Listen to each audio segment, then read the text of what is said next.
hate theater. Well, it's so disappointing, isn't it? You know what I do when I'm sitting in the darkened theater waiting for the show to begin? I pray. Oh, dear God, please let it be a good show. And let it be short. Please. 2 hours is fine, but 3 hours is too much. Keep the actors out of the audience, God. And not pay good money just to have the fourth wall come crashing down around my ears. I just want a story. And a few good songs that'll take me away. I just want to be entertained, I mean. Isn't that the point? Amen. Now, there's a time when people sat in darkened theaters and thought to themselves, what if George and Ira Gershwin got for us tonight? Or can Cole Porter pull it off again? Can you believe it?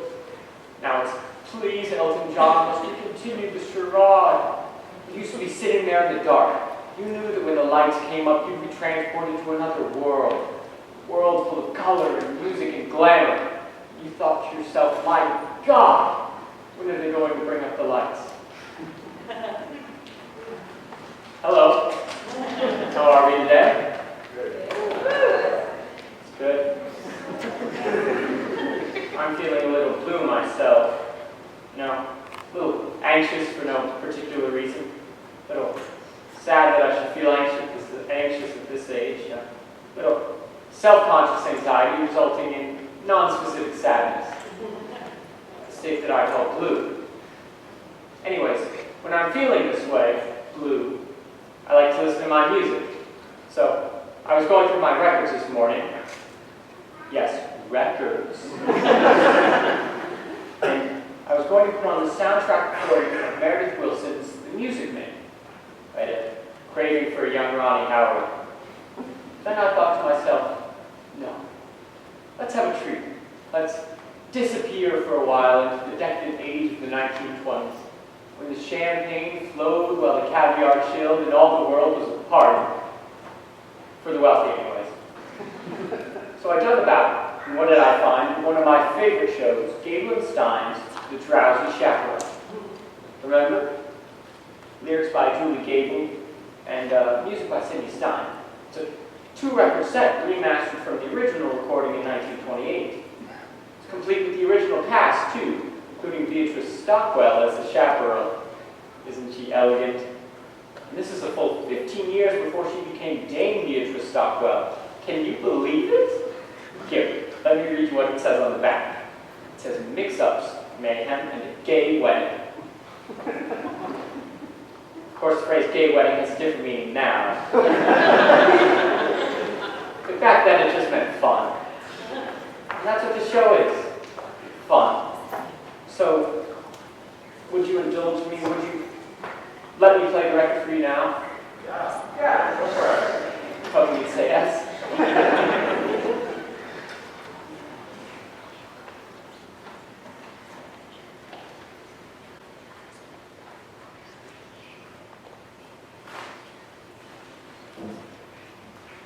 That's that. I believe that's the sound of a time machine starting up. Alright, let's visualize. Imagine, if you will, it's November 1928.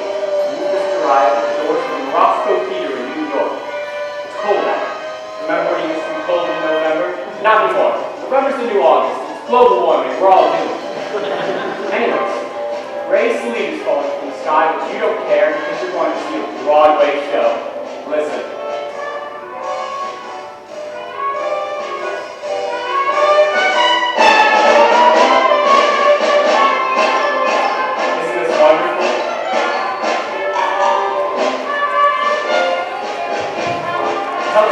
Close your eyes.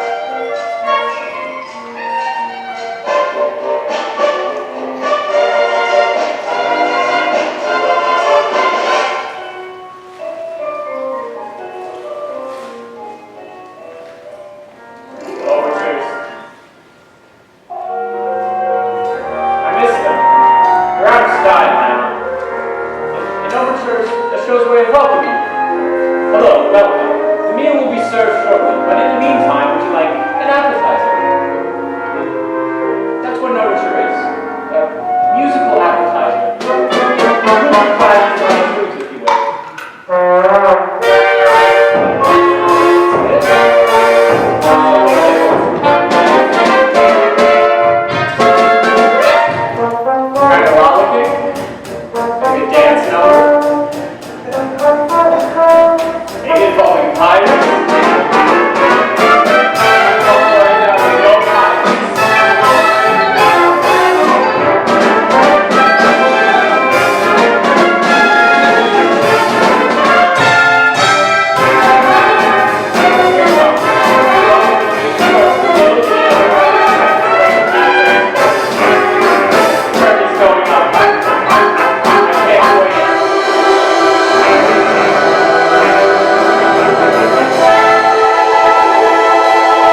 Someone tell me what I put it on. Yes, yes, your dress, your fancy dress. 'Twas such a pleasure airing it, your precision and preparing it. But bless your dress is one fine dress, and I will tell you why you put it on. Wedding bells are ring, wedding bells are chime. Imagine your house and it's happy wedding time. Wedding bells are ring, wedding bells are chime. Wedding bells are ding-a-ling and we will ding along. Your dress, your fancy dress. Your very, very, very put it on. Wedding guests have come. Wedding guests are here. Wedding guests are at the door. It's an emblem of fear.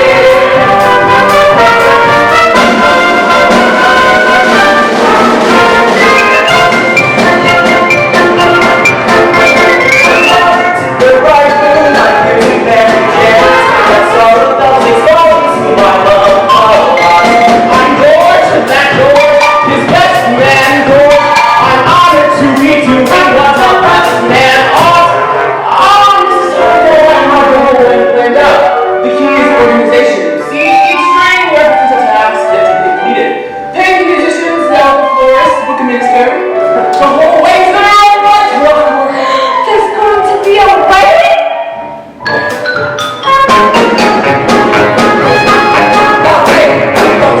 I lost my lady. I gotta stop this wedding.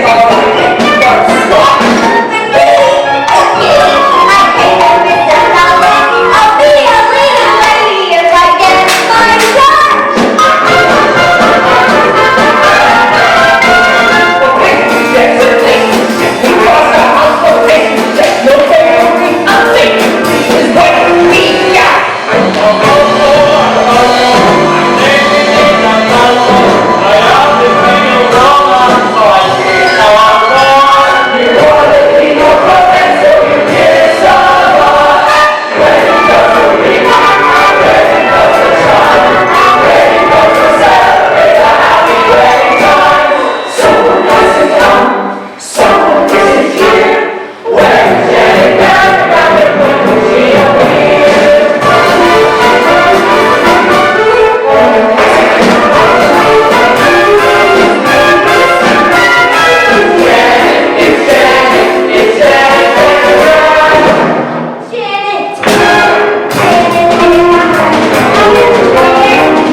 Tokyo gangsters posing as pastry chefs, flaky coffee, Lambert, and gangsters, what we now call the lesbians.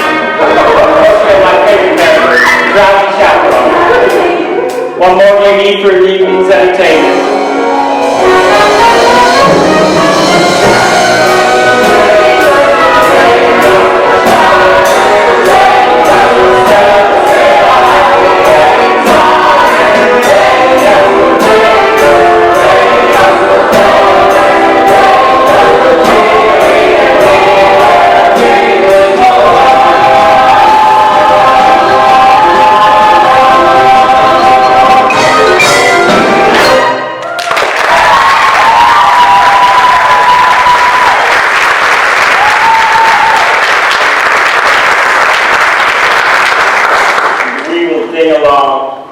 I don't even know what that means.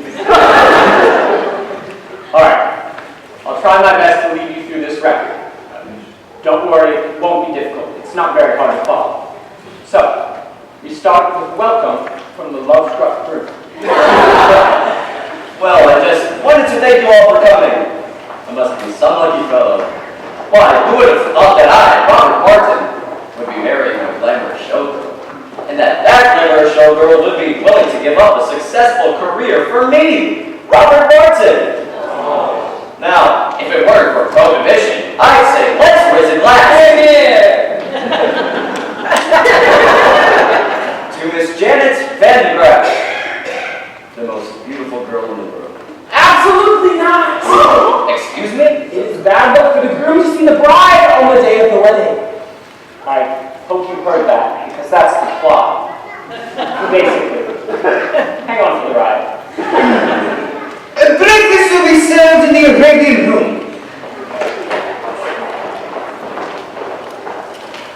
It's a little early to be drinking, isn't it? I don't understand the question. Look, your job is to keep Janet away from Robert. You're the chaperone. That's your only job. I am on Capitan. Oh, Robert, he's a little monkey. I am on your little monkey.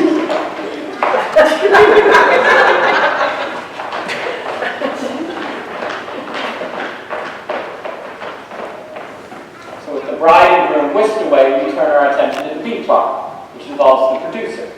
Getting married and living show business. It's Doesn't see no obligations. nothing. I can be a lead lady. You're setting yourself. I'm useless in the chorus. Pity for the last time you ain't got what it takes. I've been taking lessons. Singing, acting, ballet. Ballet. Yeah, I'm pretty good too. Last week I auditioned for Swanee Lake. A little annotation here. Kitty and Felton were a couple in real life. Jack and Sadie Adams. It's a familiar common construct. A stupid woman and her long-suffering companion. Well, at least everyone thinks she's stupid, but in the end she does something very clever and makes everyone wonder if it was all an act. The irony here is that Sadie actually was quite stupid. Jack had to explain all the jokes to her, apparently. But still, she had a wonderful career on stage. Back then, theater was the only place where stupid people could make a decent living. This was before television, of course. Pity I don't have time for this. But he's full, Mr. Phelps. Not now, boy. That's a nice profiterole. I'm not hungry. Oh, then perhaps we'll give you something else that you want. Yeah, something that ain't food. The confusion is to be expected. Although we stand here before you in the guise of innocent pastry chefs, we are also, and primarily, employees of a certain individual. A certain individual. A certain individual who also happens to be the single largest investor in Phelps Follies, and he has sent us here as pastry chefs to express his concerns about Miss Van de Graaff's impending nuptials. Specifically, that if she gets married and leaves the show, then there ain't no show. Say, don't I know you? No, you don't. Have you ever spent any time in Toledo?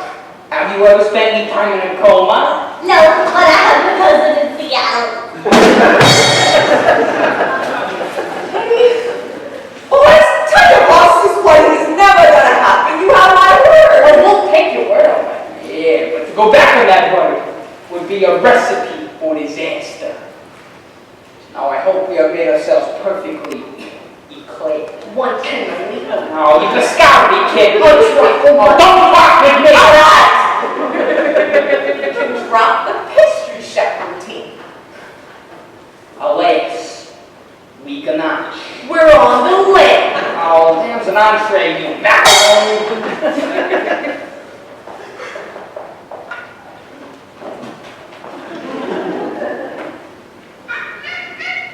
The gangsters were played by interchangeable vaudeville duo the Tall Brothers, John and Peter Tall. Born Abram and Mendel Malowskowitz, they were later renamed at Ellis Island by a sarcastic immigration official. They were an early example of your typical Broadway gangster, full of wordplay and stylized movements. Not very intimidating, unless you find gangsters intimidating, which I do, for reasons that aren't appropriate to this situation.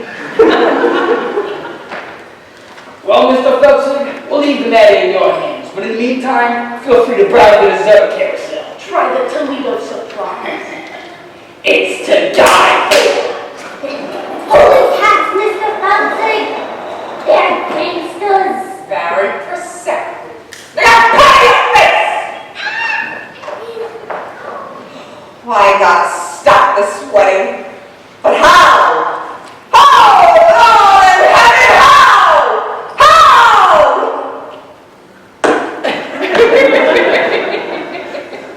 I always thought that moment was a little overplayed. Anyways, with the story well on its way, let's go to the groom's room.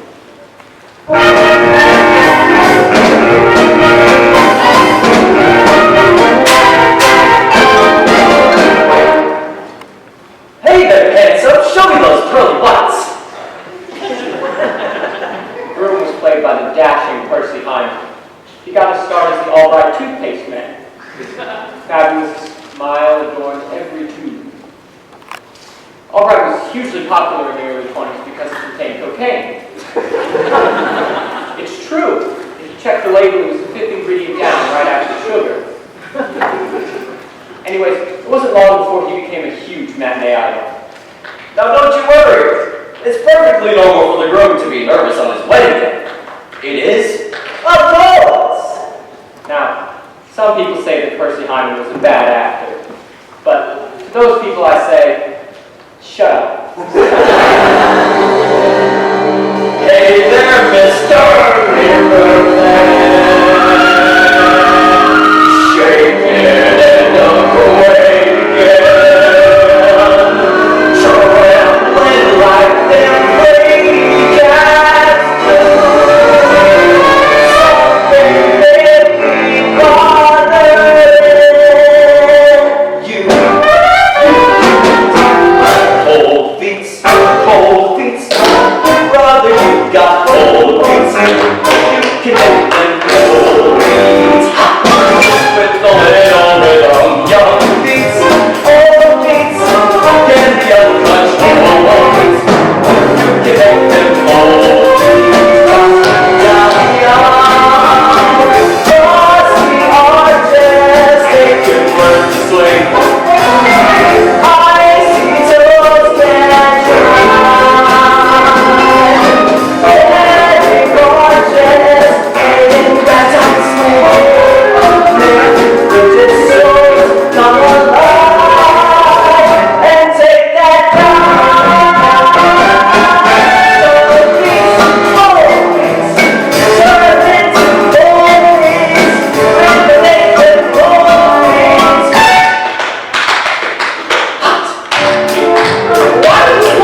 Your eyes what you said.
Celebrating his 100th birthday.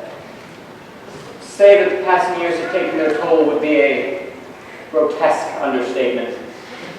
They wheeled him out and he had one of those expressions of pain and confusion that God saves for the very, very old on their birthdays.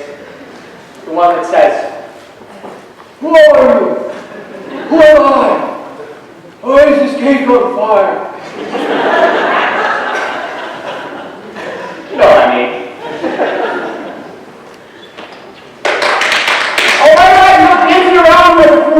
Sorry, George. I was just trying to get my nerves. It is my wedding day, after all. Well, you could have snapped an ankle. Tap dancing is too dangerous. Why don't you go for a skate? That's what I do when I'm 16. George, what would I do without you?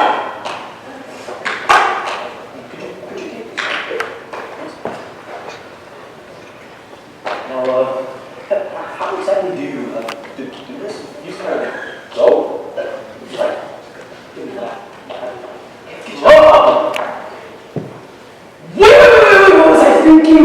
You might see Janet! Here, put on this blindfold. George, you think of everything. Just looking out for my boy. Oh, good.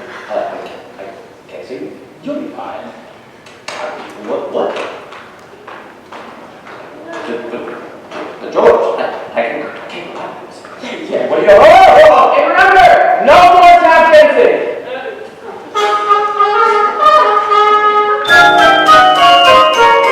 When bells will ring, just ignore it. When bells will chime, does this occasionally, rings, you let it. When bells will celebrate, just ignore it. What? What do you want? Hello, you've reached my entrance. Leave a short message after the tone and I'll call you back at my convenience.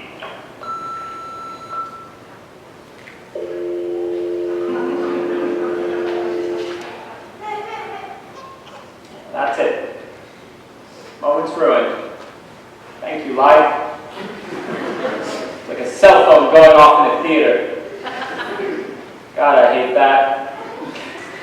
Hello, what are you doing? Oh, I'm just ruining the moment. How about you? Oh, well, I couldn't get out tonight, so I thought I'd ruin the moment by proxy. Sorry. Let's just shake that off. Let's bring our minds back to 1928.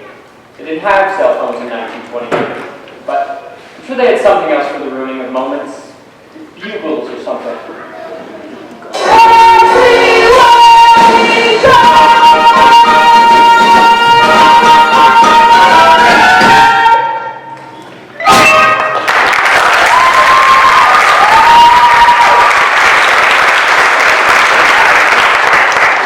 So the scene shifts, and we find the bride. Glamorous Janet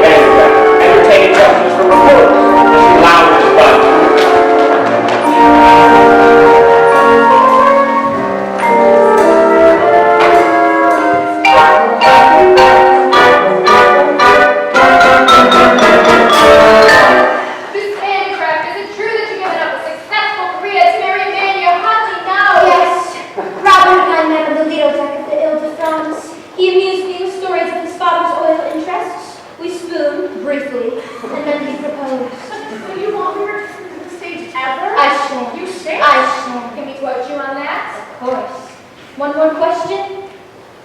Yes? Why in the world would anyone put olives in a gimlet? How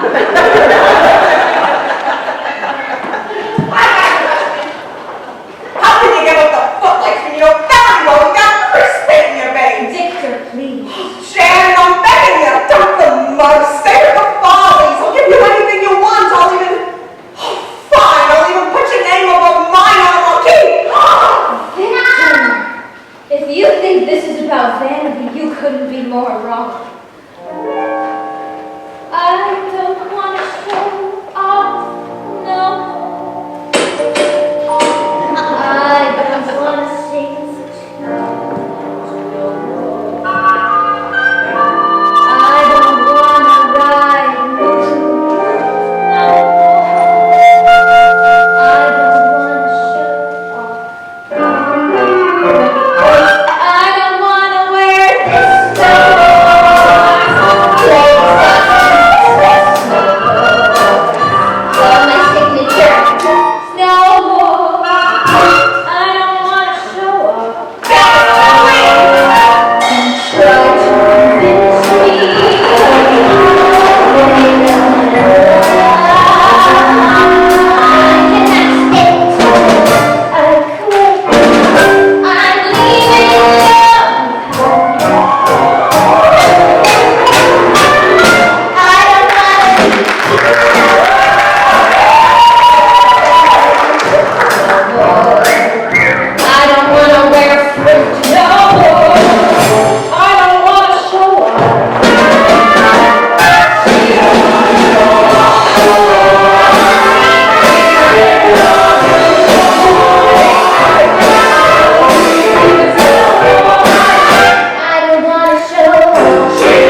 Miss Vandergraff here has no desire to continue her life on stage. Can't you see it's killing her soul? Don't worry, boys, this isn't over yet. Yeah! I'm surprised she didn't do it encore.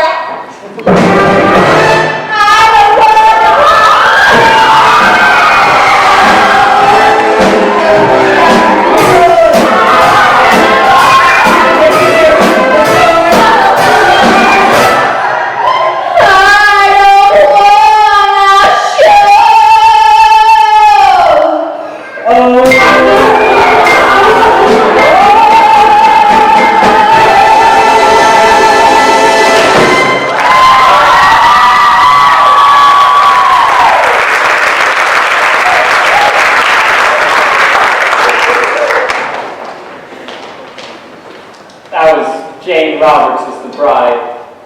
She was the Oops girl, remember? Surely you remember the Oops girl. Don't you people agree? She was billed as the girl with so much sexual energy that she would cause the men around her to have accidents. Spill their drinks and drive their cars into trees. And then she would go, well, I'm not doing it much justice, but people ate it up. She even had a whole series of films about Oops, the Oops Girl Come Home, and Oops Girl at Sea, which won an Oscar for special effects. Okay, begging and groveling didn't work. On to plan B. And for this, I'll need an accomplice. Someone gullible with loose morals. I need what do you call them? A European.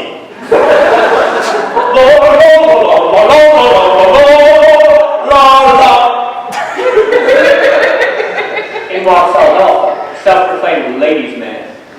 Adolfo was played by silent film star and world-class alcoholic Roman Bartelli. He was the one who later drank himself to death in his chateau in Nice, remember?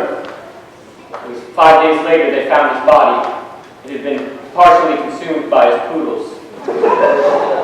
Well, at least he was only partially consumed. Excuse me, I don't believe we've met. I am Adolfo. You're Rodolfo? Yes, I am Adolfo. But not the Adolfo. Oh, yes, I am Adolfo. Funny, you don't look like a scoundrel. Oh, yes, I am. Wait, what? Well, I just overheard the crew saying Adolfo was a scoundrel. I just heard him say that. What? Adolfo is scoundrel. Those very words. Adolfo is scoundrel. It's like I'm hearing it again. This is outrageous. He's saying this to people, to beautiful ladies with breasts for making love. Why? You must take matters in your own hands. Yes, I must take his room into my hands and kill him. No, don't kill him. Just hurt him enough so we can't get married. Show me to this room. Wait! What? What kind of a man is the groom? Is he a big man? Is he a burly fellow? Big on the outside? No! Adolfo will not fight big men. Small, pale, greasy little fella. Adolfo can punch like a football. All the way. I'm no big man. So, you're a lover, not a fighter. Yes, Adolfo is a lover of beautiful ladies. Some say I'm the king of Roma. Well, you know the best way to get back at a man is through his... Door! No, the best way to get back at a man is through his... Oh, window! No! The best way to get back at a man is through his... There's no other way. I'm not Santa Claus going down the chimney. His woman! His woman. Yes, Adolfo, you must seduce his woman. His woman. His bride. Adolfo will make love to the bride. That will show people Adolfo is no scoundrel. Show me to the bride.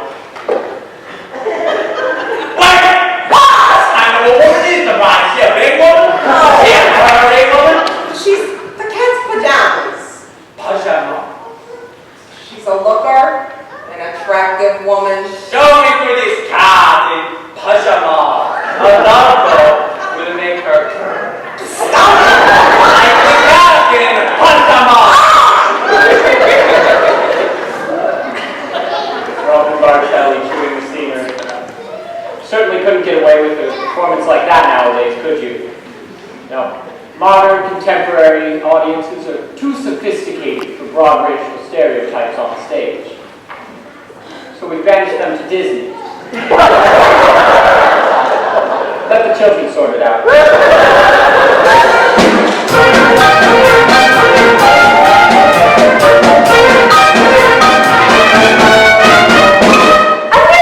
Yes, madam. The pastry chefs have been kind enough to provide the liquor for today's party. But remember, Arnold, we have to be discreet! Yes, madam. It is prohibition after all. I'm aware of that, madam. We'll have to use code words. For instance, if someone asks for a glass of ice water, what they really want is a glass of vodka. Have you got that? Yes, madam. Are you sure? Maybe we should write it down. I understand, madam. A glass of ice water is a glass of vodka.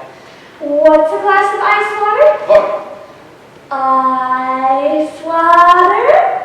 Vodka.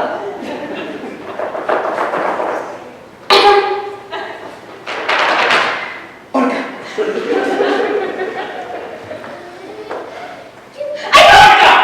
Good. Let's settle then. One less thing to do. Oh, Underling, might I have a glass of ice water? I found my meeting with the pastry chefs rather trying. So I would like a nice, refreshing glass of ice water. Your ice water. That's pure vodka, you poo! I hate this scene. Now we really do need some ice water. Some ice water, madam? Yes, ice water. Are you going deaf? Would that I were. You can see where this is going. It's really just a series of spit takes. Your ice water, madam. That's pure vodka, you poo! You know, in some ways, the Drowsy Chaperone was quite progressive. A black actress as the aviatrix, for instance. Your ice water, madam. That's pure vodka, you poo! Yes. Some parts were very progressive and others stale in 1928. You know what? I'm just going to skip through.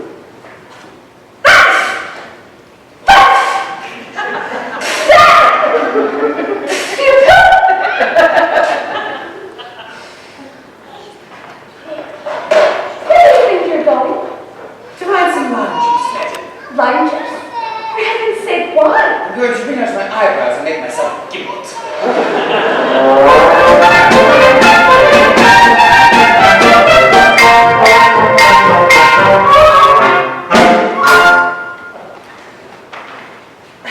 Now, I'm sure a lot of you are wondering, what was that routine doing in the show? Well, it's very simple. There's a song coming up and they needed time to allow for the set change. It's mechanics. It's like pornography. Let me explain what I meant by that. In pornography, the story is simple. How can I pay for this pizza being the classic example? As in a musical, the story exists to connect the larger, more engaging production numbers. What? What kind of society do we live in if we can't compare musical theater and pornography?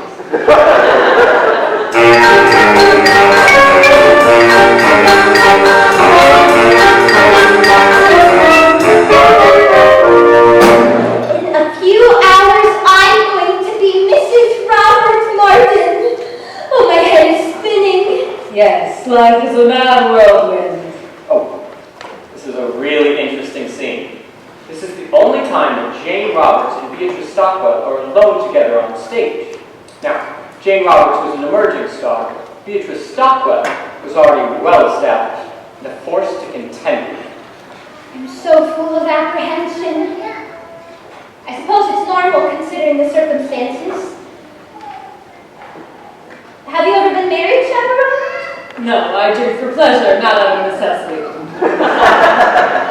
Your ice water, madam. Unfortunately, we are fresh out of all this. Have you ever ever been married, underling? Heavens no. If I'm to serve a woman, I'd rather be paid for my efforts. Oh, you too. I know it seems silly to give up a successful career to marry a man I hardly know, but somehow, for some reason, when I look into his eyes, his big monkey eyes, oh gee, I get all woozy, and that's love, isn't it? Not necessarily. The wooziness can be caused by a number of things. I mean, I'm woozy right now, and I'm certainly not in love. Beatrice Stockwell was famous for her rousing anthems. She entertained and inspired troops in every major world conflict, up to and including the Falklands War. Of course, by that time she was in her late 80s, and her anthems didn't so much rouse as stupefy. But still, she insisted that a rousing anthem be put in every show she did. But you just couldn't say no to her. That's star power. You're really not being the least bit helpful.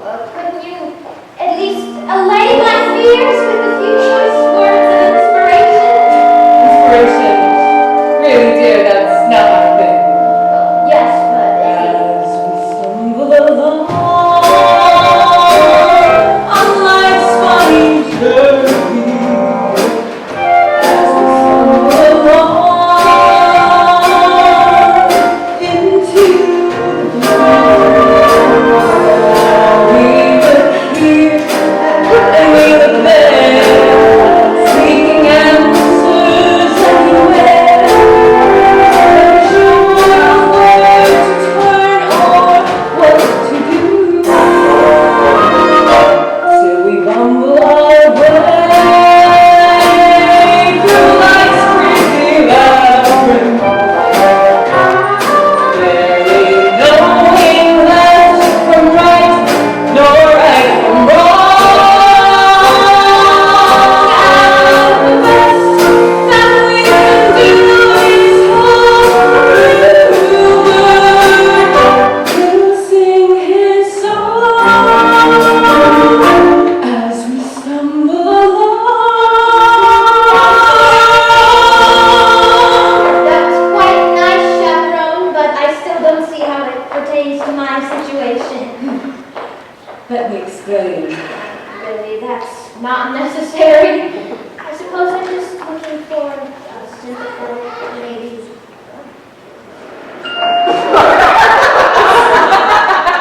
Isn't this little world in which we live? It can bore you till there's nothing left to give. 7 overrated wonders, 7 underwhelming seas, 6 excruciating continents, Antarctica, oh please. Antarctica, oh please. Sleeping Morrison to let it like yeah, this planet oh so bland.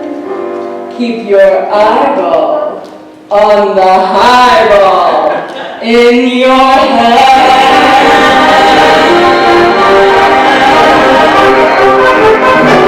as we stumble along through life's crowded dance floor, as we push and we down, we live and we learn, and when we finally leave the bar, we can see that morning sun. We pull our bootstraps up and homeward turn. Then we wander away through the nights that be, barely knowing right from right, nor left from wrong.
You're right. Then I take that responsibility very seriously. However, I'm just this moment feeling terribly drowsy. I'm afraid I'll have to take a lie down. Now, whatever you do, don't go wandering into the garden seeking out your fiancé to ask him the question upon which your future happiness depends. Oh, thank you, Chaperone. I have to know if he loves me. Such a skinny little fool. Still, I envy her. When will love come crashing through my door? La la la la la. La la la la la. There it is. Solid Alpha come to seduce the bride. I am a loveful. Try not to think of the poodles when you're listening to this. I am a loveful. And you are bride. No, I am not. What? But this is bridal suite, and you are the only one here. Therefore, you must be bride. Interesting argument, but I'm afraid you are a moron. What? Me? No bride. Perhaps I can take a message. Very well. Dear Bounty Ground bride, I must make love to you and transport you to the place of ecstasy. Sooner is better. Signed, Adolfo, King of Roma. Well, you saw through my little ruse. You found me out. Ah, so you are the bride. Apparently, yes. Take me, out doll face. Oh, no, not a doll face. A buffalo. You must remember it, for when we are making love and you are screaming my name, you must get it right or it will ruin everything. How can I get you to remember?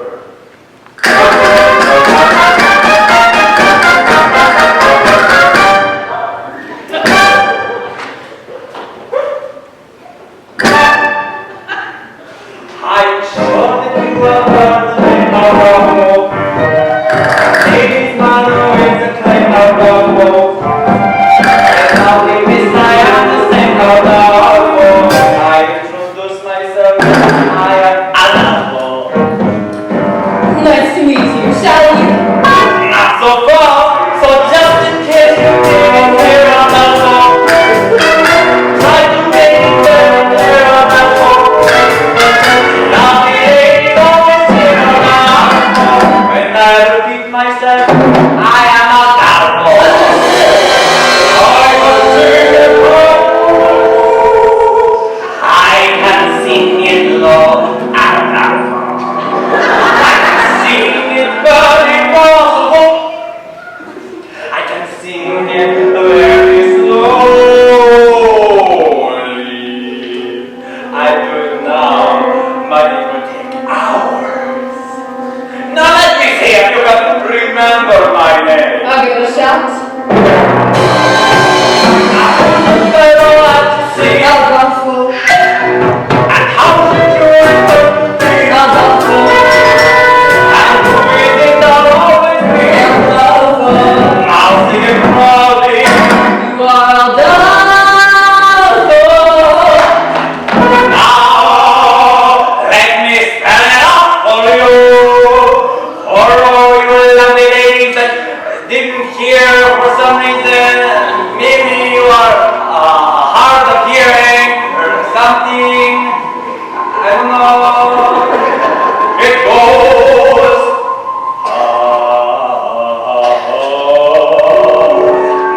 Da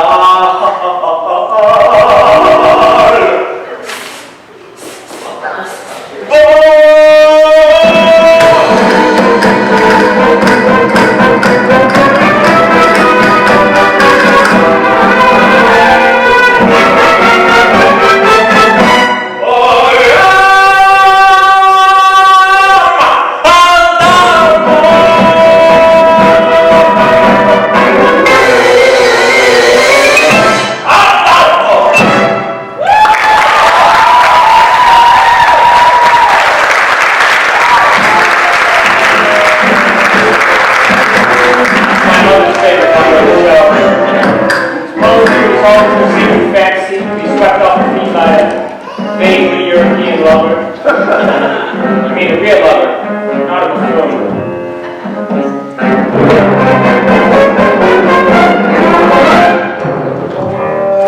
That's what musicals are about, isn't it? Romantic fantasy, falling in love with the drop of a hat, spontaneous tackle, suddenly finding yourself in an insanely romantic situation.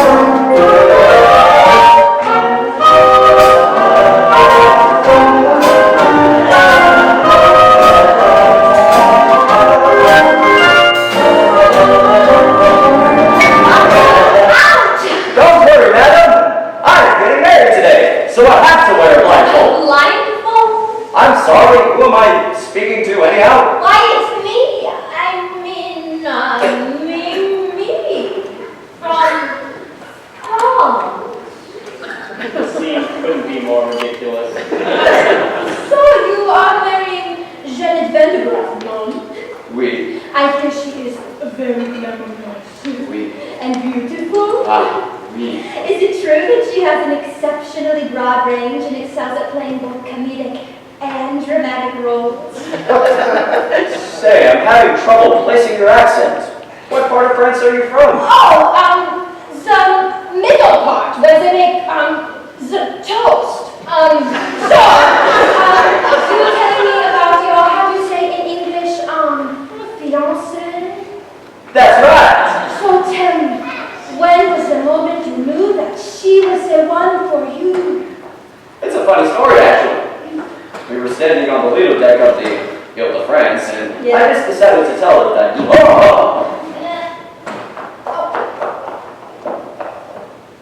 And then what happened? I was amusing her with stories of my father's oil interests. And then I looked into her eyes, her big, glamorous eyes, and I just felt all woozy. And you fell, and then you fell? Yes, right on like Easter. And I said, well, I guess I don't have my ceilings yet. So we haven't even left the dock. That's what she said. That's when I realized it must be love. And I said, there was a time I could stop and die. Forbearance was one of my talents. But since you've been around, I can't hold my ground.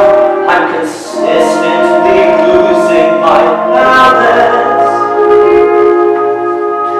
I'm an accident waiting to happen.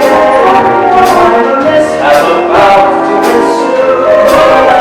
I'm the toy on the stair, the three-legged chair, the hem that's been caught by a shoe. London arms started flapping.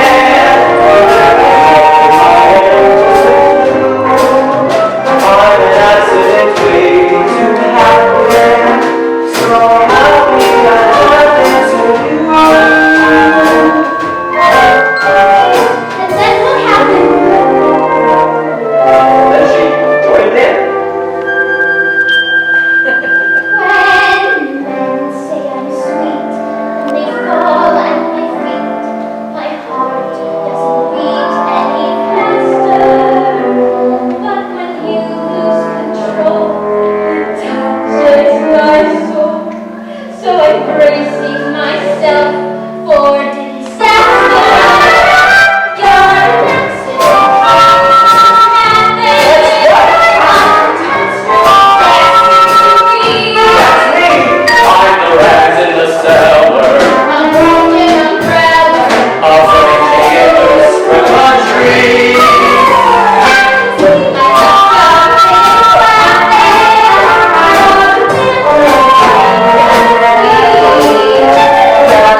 Feel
course, we are not.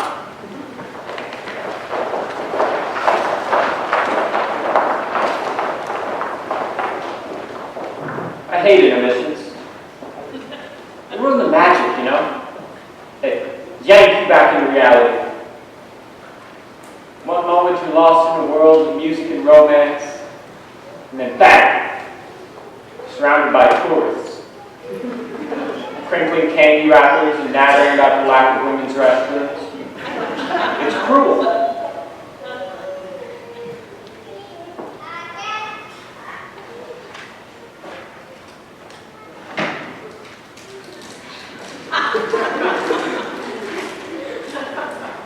Oh, this? Power bar.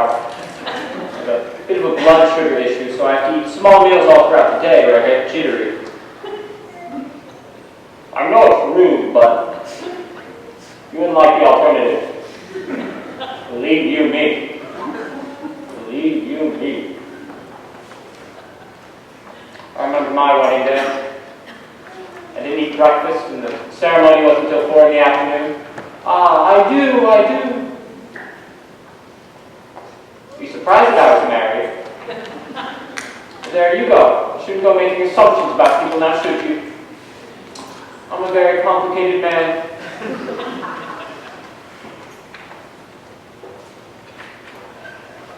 I have to pee now.